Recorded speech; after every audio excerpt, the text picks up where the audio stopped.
नमस्कार. सातारावाच्या बातमीपत्रात मी गुरुनाथ तुमचं मनापासून स्वागत करतो. 500 ते 700 कोटीची उलाढाल असलेल्या सातारा नगर परिषदेमध्ये नगराध्यक्ष, उपनगराध्यक्ष, सक्षम असं आरोग्य विभाग असताना देखील आज स्वीकृत नगरसेवकाला वेठ बिगाऱ्यासारखं काम करावं लागत असल्याचं चित्र दिसून येत आहे.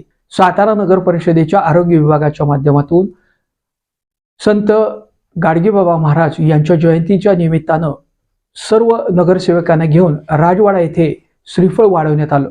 यानंतर हातामध्ये झाडू घेऊन स्वच्छता केली. मात्र आज प्रत्येक प्रभागामध्ये पाहिलं असता तर सातारा आरोग्य सभापती धनंजय जांभळे आणि स्वीकृत नगरसेवक असलेले रवी पवार हेच खऱ्या अर्थानं काम करत असल्याचं चित्र आपल्याला पाहायला मिळतंय. मात्र अन्य नगरसेवकांचं काय असा देखील प्रश्न उपस्थित झालेला आहे. या संदर्भात खऱ्या अर्थानं सातारकर नागरिकांमध्ये कमालीची चर्चा सुरू झालेली आहे. नागरिकांच्या माध्यमातून सातारा आरोग्य सभापती धनंजय जांभळे आणि रवी पवार हे जे स्वीकृत नगरसेवक आहेत यांचं भरभरून कौतुक होत आहे.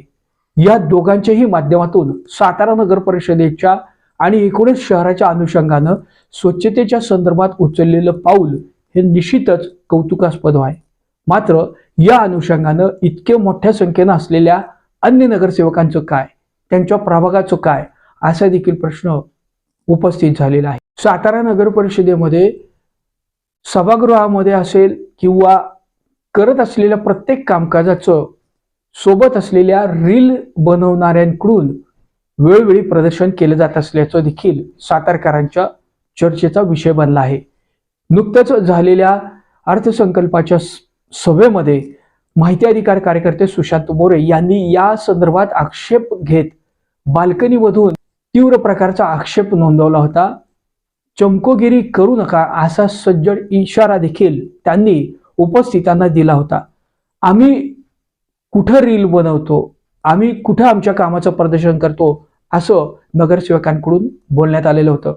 मात्र वस्तुस्थिती ही निश्चितच आपल्या सर्वांच्या समोर आहे.